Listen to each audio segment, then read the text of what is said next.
मेरा नाम कविता है और मैं यूपी गाजियाबाद की रहने वाली हूँ। मेरी उम्र 17 साल है और मैं एक घर में बाई का काम करती हूँ। उस रात मैंने ऐसी चीज देखी जो बिन ब्याही लड़की को नहीं देखनी चाहिए थी। रात को जब मैंने पेशाब करने के लिए बाथरूम का दरवाजा खोला, मेरी नजरों ने उस चीज को देख लिया जो मैंने पहले कभी सपनों में भी नहीं देखा था। मालिक हाथ में लिए पहले से ही पेशाब कर रहे थे। मैं मालिक को देखकर चौंक गई। वही फरीज हो गई जैसे मुर्दा लाश हो। पेशाब करते करते मालिक दबी आवाज में बोलते जा रहे थे, कविता दरवाजा बंद करो, कविता दरवाजा बंद करो। मैं क्या करती? बाली उम्र में एक लड़की के कुछ सपने होते हैं। वो सब सपने मेरी आंखों के सामने आ गए थे। मालिक जोर से चिल्लाए, कविता। जैसे ही मैं होश में आई, मैं भागकर किचन में गई। ये बात 20 नवंबर 2022 रात की है। उन दिनों हल्की हल्की सर्दियां शुरू हुई थी। जब शाम को काम करते करते मुझे देरी हो गई, मैं रात को घर आने लगी। तभी मालिक बोले, रुको, रात काफी हो गई है, मैं तुम्हें छोड़ आता हूँ। तभी उषा मालकिन बोली, आज रात यही रुक जाओ, कल चली जाना, ये भी तो तुम्हारा ही घर है। फिर मालिक बोले, ये भी सही है, तुम आज यही रुक जाओ, सुबह जब मैं गैस एजेंसी जाऊंगा तुम साथ चल पड़ना। मैंने कहा, ठीक है, रुक जाती हूँ, क्योंकि मैं मालिक की गैस एजेंसी के पास ही रहती हूँ। उस रात घर में हम 4 ही थे। मैं, मालिक का बेटा राहुल, जो मेरी ही उम्र का है, उषा मालकिन और मालिक राज, जो दिखने में आज भी 20 साल के लोंडे लगते हैं। मैं किचन में बैठी अकेली अपने आप पे गुस्सा हो रही थी या खुश, पता नहीं। एक तरफ तो मुझे मालिक के घर रात को नहीं रुकना चाहिए था, दूसरी तरफ बाथरूम का वो सब मंजर याद आ रहा था। सारी रात इसी कसमकस में गुजर गई। सुबह 6 बजे जब अलार्म बजा, मैं घबरा गई। अब मालिक से नजरें कैसे मिलाऊंगी? किसी को भी कुछ बताए बिना मैं अपने घर भाग आई। घर पे भी मैंने अपनी बीमार माँ को कुछ नहीं बताया। सारा दिन दिमाग में बाथरूम वाली घटना घूमती रही। रात को सोते वक्त माँ बोली, बेटी कुछ परेशान सी लग रही हो सुबह से। मैंने कहा, कुछ नहीं माँ, कल बस थोड़ा सा ज्यादा काम कर लिया था। फिर माँ बोली, कोई नहीं बेटी, सो जा, सब थकान दूर हो जाएगी। मैं मन ही मन बोली, सो कैसे जाऊं? दिमाग में तो मालिक वाला मंजर घूम रहा था। मैंने माँ से कहा, ठीक है माँ, सो जाती हूँ। 2 दिन बीत गए इसी हाल में। ना मैं काम पे गई, कहीं कुछ और न घट जाए, इसी डर से। तीसरे दिन मालकिन और उनका बेटा राहुल घर आ गए। मालकिन बोली, क्या बात है कविता, तुम आजकल काम पे नहीं आती हो? सब ठीक है न? मैंने कहा, हाँ मालकिन, सब ठीक है। मालकिन, आपने क्यों तकलीफ की? मालिक को बोल देती, वो आ जाते। मैंने कहा। मालकिन बोली, मैंने राज से कहा था, वो बोले मुझे काम है, तुम चली जाना। कविता, जल्दी चलो, घर पे बहुत सारा काम पड़ा है। मैं समझ गई थी मालिक उस रात बाथरूम वाली घटना की वजह से नहीं आए। हम तीनों गाड़ी में बैठने लगे। तभी राहुल बोला, मम्मी आप दोनों चलिए, मैं बाद में आता हूँ। ठीक है, पर जल्दी से आ जाना, मालकिन ने कहा। मुझे लग रहा है राहुल अपनी गर्लफ्रेंड से मिलने गया है। जवान लड़का और कहाँ जाएगा। हम दोनों घर पहुँचे और दरवाजा खोला तो मैं डर गई। मालिक तो अंदर ही बैठे थे। मैं शर्म के मारे गर्दन झुकाए मालकिन के पास खड़ी रही। मुझे समझ में आ गया मालिक वापस क्यों आए हैं। उनके दिमाग में कुछ तो चल रहा है उस रात के बाद से। तभी मालकिन बोली, राज, तुमने कहा था तुम रात को लेट आओगे। मालिक बोले, आज हमारी मीटिंग कैंसिल हो गई, कुछ और काम नहीं था, सोचा चलो घर ही चला जाए। कविता, पहले चाय पीला दो, बाकी काम बाद में करना, आज तो बड़ी ठंड है, मालकिन ने कहा। मैंने कहा, अभी बनाती हूँ मालकिन। मैं किचन में जाने लगी। तभी मालिक बोले, चलो मैं तुम्हारी मदद करता हूँ। मैं समझ गई मालिक मेरे नजदीक आने के बहाने ढूंढ रहे हैं। लगता है मालिक की जवानी ज्यादा जोर मार रही है। मालकिन अभी भी दिखने में ठीक ठाक है। फिर क्या हुआ? 17-18 साल का उनका बेटा है। हो सकता है मालिक को शादी का सुख पहले जैसा न मिल रहा हो। जब मैं चाय बनाने लगी, मालिक मुझे घूर घूर कर देख रहे थे। मुझे तो डर सा लगने लगा, क्योंकि मेरी अभी तक शादी नहीं हुई थी और मालिक मुझे इस तरह से देख रहे हैं कि अभी मुझे कच्चा खा जाएंगे। मैं चाय लेकर चलने लगी, तभी मालिक बोले, चाय मुझे दो, मैं लेके जाता हूँ। मैंने कहा, नहीं मालिक, आप रहने दीजिए। मालिक ने चाय लेने के लिए ट्रे को पकड़ा। उनका हाथ जैसे ही मेरे हाथ को छुआ, मेरे अंदर बिजली सी दौड़ गई और मैंने ट्रे छोड़ दी। मालिक चाय लेके चले गए। पता नहीं मुझे ये सब बुरा लग रहा था, पता नहीं अच्छा, बस मुझे ये सब समझ में आ रहा था। डर तो बस ये था, क्या शादी से पहले ये सब ठीक होता है। मैंने घर का सारा काम फटाफट पूरा किया। जब चलने लगी, तभी मालिक अचानक से सामने आ गए। मैं उनसे टकराने वाली ही थी, बच गई भगवान की दया से। जाते जाते रास्ते में मुझे राहुल मिल गया, जो अपनी गर्लफ्रेंड से मिलके आ रहा था। वो बोला, क्या बात दीदी, आज आप जल्दी जा रही हो। मैंने बहाना बनाते हुए कहा, माँ की तबीयत थोड़ी ठीक नहीं है, ये सब छोड़ो। आज उसने क्या खिलाया तुम्हें? राहुल बोला, आज मैंने उससे एक ड्रेस गिफ्ट की, उसने मुझे किस भी किया। फिर मैं घर चली आई। घर में बैठे बैठे मेरा दिल जोर से धड़कने लगा। मालिक की सब हरकतें याद आ रही थी। सोचने लगी कि क्या करूं, माँ को ये बात बताऊं कि नहीं बताऊं, या फिर नौकरी छोड़ दूं। ये ठीक रहेगा, नौकरी छोड़ देती हूँ। अगले दिन जब मैं नौकरी छोड़ने की बोलने जाने लगी, मुझे ख्याल आया, क्यों न नए कपड़े पहन के जाती हूँ। जैसे ही वहाँ पहुँची, मालिक दरवाजे पर ही खड़े थे। काले रंग की शर्ट पहने हुए थे, शायद गैस एजेंसी जाने के लिए, और मैं पीले रंग का फ्रॉक पहन के गई थी, जो काफी शॉर्ट था। मालिक मुझे गहरी नजरों से निहार रहे थे। फिर मुझसे बोले कि कविता, ये सब क्या है?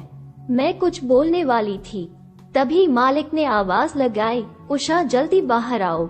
मालकिन भाग कर आई, बोली, क्या हुआ?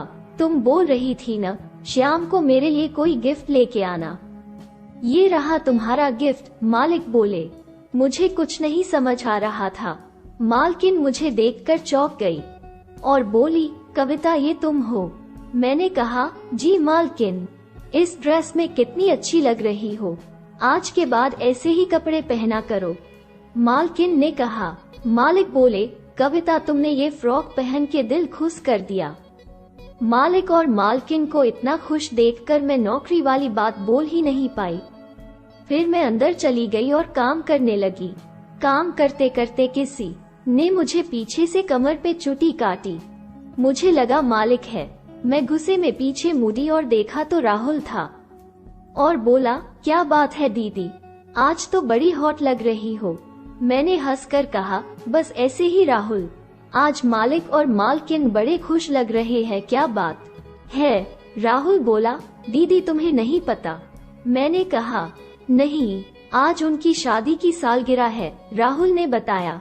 मैंने मन ही मन सोचा, अच्छा हुआ आज मैंने नौकरी छोड़ने की बात नहीं बोली, इस खुशी के मौके पर उन्हें कितना बुरा लगता।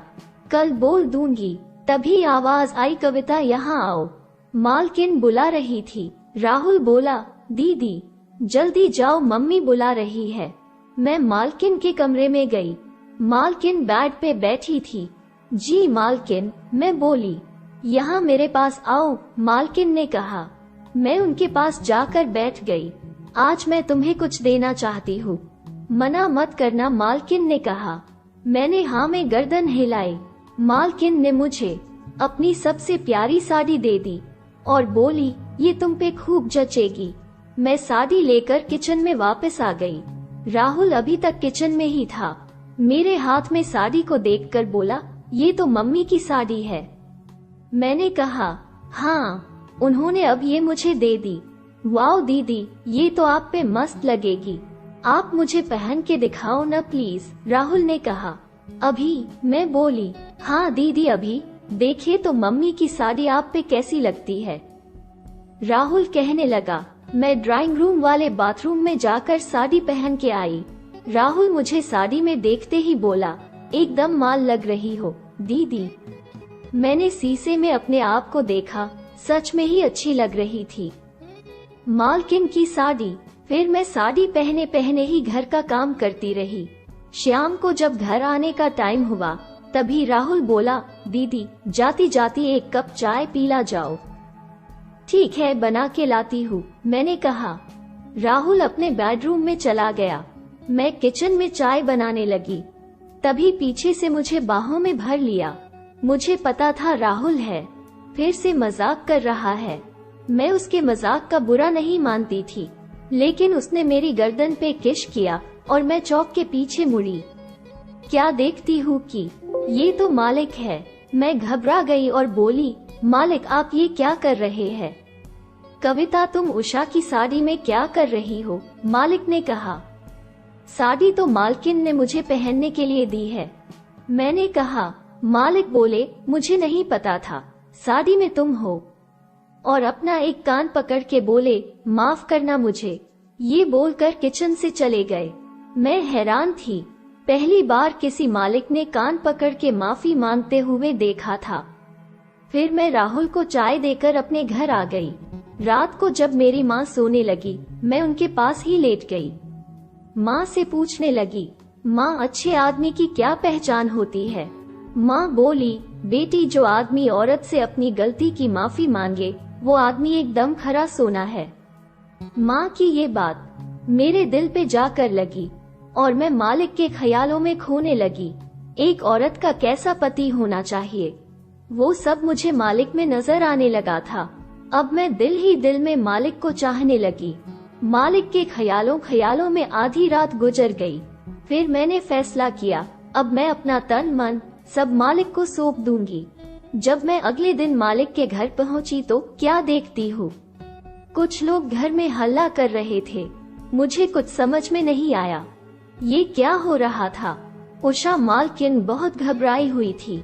कुछ समय बाद माहौल थोड़ा शांत हुआ, तब समझ में आया वो सब लोग राहुल के लिए आए हुए हैं। राहुल की गर्लफ्रेंड का बाप और उसके रिश्तेदार है। लड़की के घर पे पता चल गया कि राहुल का उनकी लड़की के साथ चक्कर चल रहा है, इसीलिए वो सब राहुल को धमकाने के लिए यहाँ आए हुए हैं। मालिक ने लड़की के बाप को समझाया कि बच्चे हैं, गलती हो जाती है। आपकी लड़की हमारे लड़के को पसंद करती है और हमारा लड़का आपकी लड़की को पसंद करता है, ये तो अच्छी बात है। भगवान का दिया हमारे पास सब कुछ है, आप देख ही रहे हैं। क्यों न हम इन दोनों की शादी करवा दे, क्या कहते हैं आप?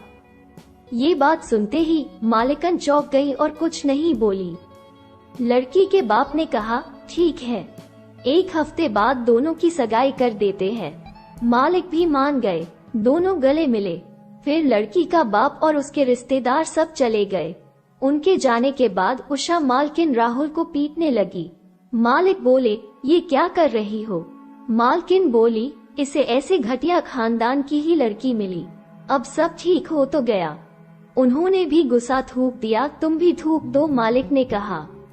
मालकिन बोली, न, लड़का लड़की के मिलने पे ये हंगामा किया है, कल को शादी के बाद लड़की के साथ कुछ हो गया, ये तो पता नहीं क्या क्या करेंगे।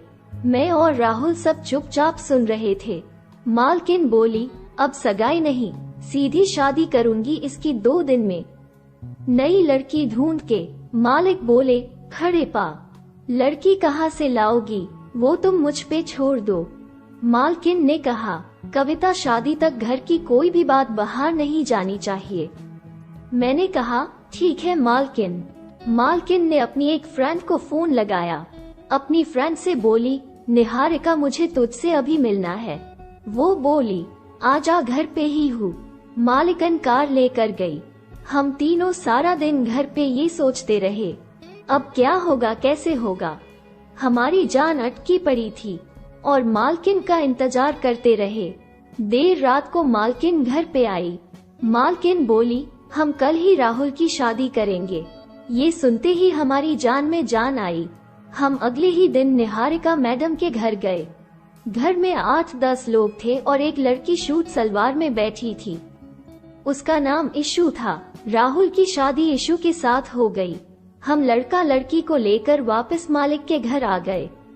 शाम को जब मैं अपने घर आने लगी तभी मालकिन ने मुझे 5,000 रुपए दिए। मैं पैसे लेकर अपने घर आ गई। अगले दिन से मैंने भी काम पे जाना बंद कर दिया। नहीं कभी मालिक और मालकिन मुझे मिलने मेरे घर आए। दोस्तों, इसे ही नसीब कहते हैं। दोस्तों, आपको ये कहानी कैसी लगी मुझे कमेंट करके जरूर बताएं। वीडियो को लाइक करें और सब्सक्राइब करें ताकि आने वाली वीडियो का नोटिफिकेशन आपको सबसे पहले मिले। धन्यवाद।